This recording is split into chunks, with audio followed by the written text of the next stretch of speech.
Harus ada introspeksi pada Anies Baswedan, pada dirinya gitu. Apa yang membawa dia di titik ini gitu.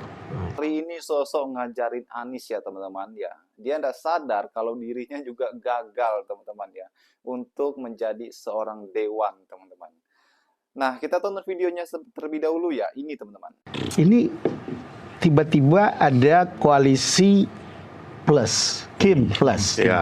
Lalu Golkar menyatu dengan Gerindra plus Kim plus tadi itu, RK ke sini, dan sekarang publik berbicara tentang oh ini jegal Anies. Kita ingin dapat pandangannya. Menurut saya ya, harus ada introspeksi pada Anies Baswedan, pada dirinya gitu. Apa yang membawa dia di titik ini gitu, ya kan? Karena penting juga kita sebagai ya kita berteman, saya berteman lama sama Anies, tapi kita berbeda pilihan begitu. Dan layak pun saya mengatakan kepada dia, perlu agak introspeksi juga tentang cara membaca situasi. Saya terus terang sebagai aktivis Islam kemarin itu agak kecewa dengan cara dia mengkonsolidasi kekuatan Islam dan menyerang orang-orang yang berada di luar Islam seperti orang kayak saya ini, jadi keislamannya berkurang banyak Pak. Diskonnya banyak sekali. Padahal saya lihat itu kan murni adalah transaksi dia dalam pengertian politik ya. Dengan Partai Nasdem dan PKB mengajak PKS yang akhirnya gainnya paling banyak didapatkan oleh Nasdem dan PKB. PKS cuma dapat 3-2 sengketa relatif satu. Tapi nuansa Islamnya dalam pertarungan kemarin itu keras sekali. Dan kita-kita ini pun jadi kena serang. Jadi menurut saya Anies meletakkan diri dalam bahaya yang tidak saja bahaya bagi dia, tapi bahaya juga bagi publik gitu. Pada waktu itu, karena saya menghendaki sebenarnya Anies berpikir lebih sebagai tokoh tengah gitu loh. Pada waktu itu pikiran saya. Tapi karena dia menyeret itu ke sana, akhirnya muncullah pemilu yang agak ngeri-ngeri sedap. Ya kan, agak karena ambisi atau karena apa? Nah sekarang ini dia sudah dikalahkan, ya kan.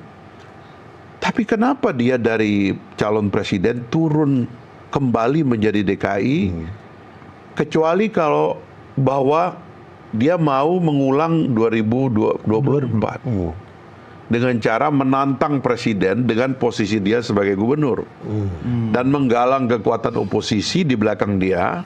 Lalu dia mau menunjukkan bahwa dia sebagai gubernur Jakarta ini adalah calon presiden yang terkuat.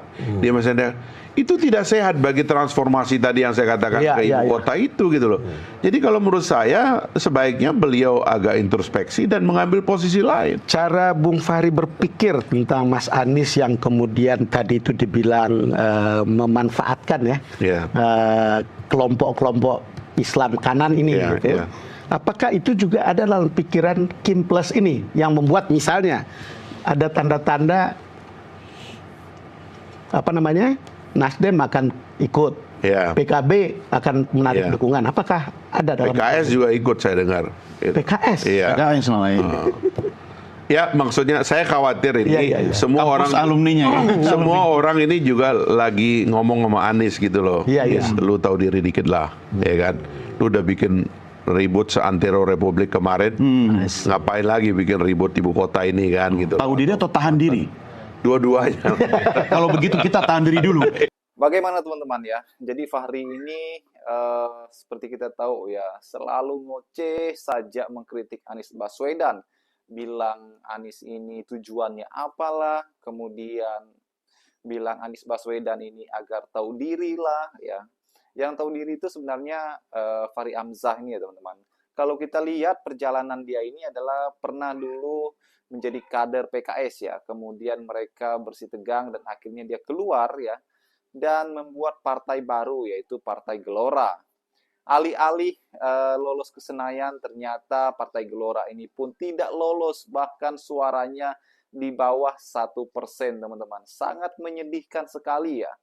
Dan Fahri Hamzah ini juga teman-teman ya gagal gagal lolos ke Senayan ya gara-gara partainya itu tidak memenuhi ambang batas ya, walaupun suara Fahri ini mendapatkan 50.000 lebih teman-teman ya. Sangat menyedihkan. Bagaimana menurut kalian teman-teman? Kita diskusi di kolom komentar ya. Sampai jumpa lagi di video berikutnya. Salam.